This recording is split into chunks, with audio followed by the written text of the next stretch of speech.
Arithmetic progression.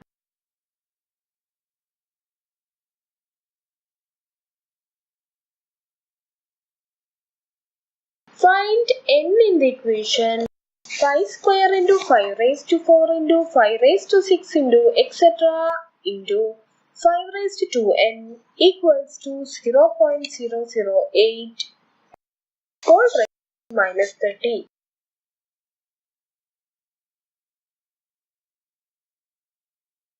N in the given equation, that is 5 square into 5 raised to 4 into 5 raised to 6 etc.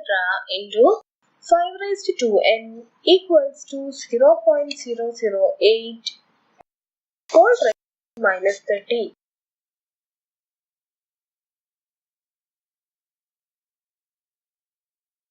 Given product of the powers of 5 here, and we have to find the value of n so that their product is 0.008 whole raised to minus 30. So, in order to find n, at first we have to consider this left side of the equation.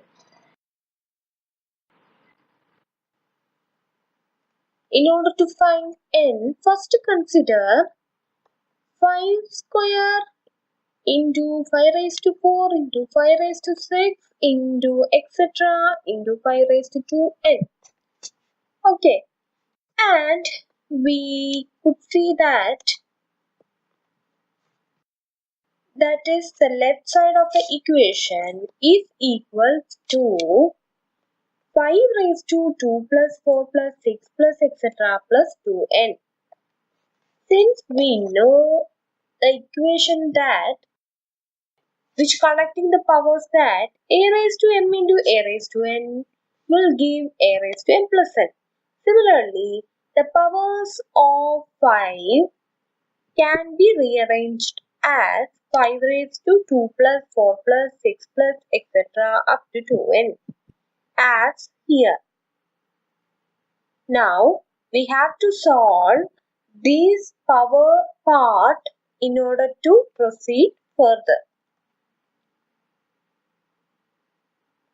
We have to find the value of 2 plus 4 plus 6 plus etc. up to 2n to proceed further. So for that, note that these terms share a particular relation. So we have to find that at first.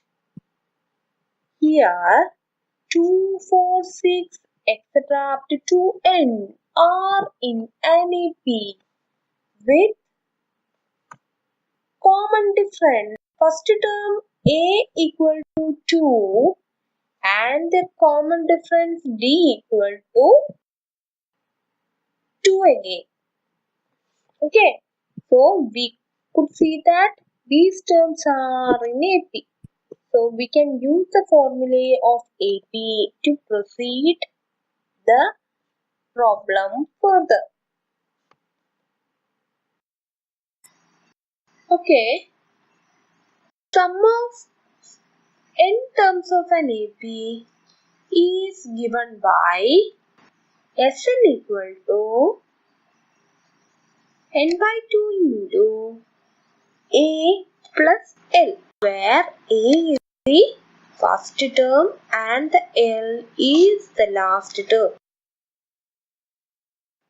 We are using this for solving the sum of 2 plus 4 plus etc. up to 2n. Now 2 plus 4 plus etc. up to 2n equals to n by 2 into 2 plus 2n, which is equal to n by 2 into 2 into 1 plus n, that is by taking 2 outside. So by giving the values into this equation, we will get there are n terms here. So we are giving here n itself, and the first term of this equation is 2 and we are giving 2 here, and the last term is 2n, and 2n is provided as the last term, and we will simplify this equation by taking 2 outside. Now In next step, we will cancel 2 in each term. Then we will get the sum of this equation equal to n into n plus 1. Now by substituting n into n plus 1 instead of the sum of terms, we will get therefore 5 raised to 2 into 5 raised to 4 into 5 raised to 6 etc. up to 5 raised to n equals to 5 raised to 2 plus 4 plus 6 plus etc. up to 2n, and by substituting these term instead of these values, we will get 5 raised to n into n plus 1. Now we can rewrite these term as 5 raised to n into n plus 1 equal to 0.008 whole raised to minus 30. Now we could easily solve this and find the value of n. That is 5 raised to n into n plus 1 equals to 0.008 whole raised to minus 30, which is equal to 8 by 1000 whole raised to minus 30. That is, we are rewriting 0.008 as 8 by 1000 in the form of fraction, which is whole raised to minus 30. Now, in next step, we are converting 8 by 1000 into the powers of 5 so that we can solve and find the value of n. For that, which implies 5 raised to n into n plus 1 equals to 1000 by 8 whole raised to 30 equal to 125 whole raised to 30 equals to 5 cube whole raised to 30. That is, since it is whole raised to minus 30, we can take the reciprocal and make it into plus 30, and by cancelling 8 and 8 in 1000, we will get 125 whole raised to 30, which is equal to 125 can be factorized as prime factorized as 5 cube whole raised to 30. That is, which implies 5 raised to n into n plus 1 equal to 5 cube all raised to 30, which is equal to 5 raised to 90. Now we get an equation whose exponent is equal to 5 and the powers are different. But for getting an equality here, their powers must also be equal. So we can write n into n plus 1 equal to 90. Now, by simplifying this, we will get n square plus n equals to 90, which implies n square plus n minus 90 equal to 0. So, for proceeding further, we have to solve this equation.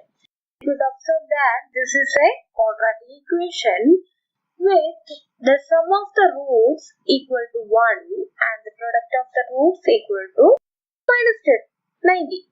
So we have to find two numbers whose sum is 1 and their product is minus 90.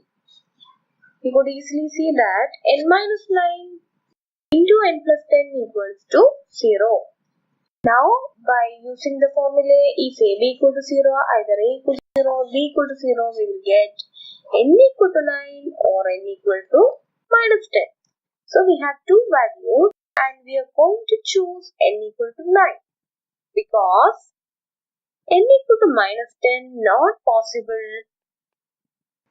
since n is positive. That is, here the n is in the increasing multiple of 2 and n equal to minus 10 is not possible here. Hence, n equal to 9 is the solution of the required solution of the equation.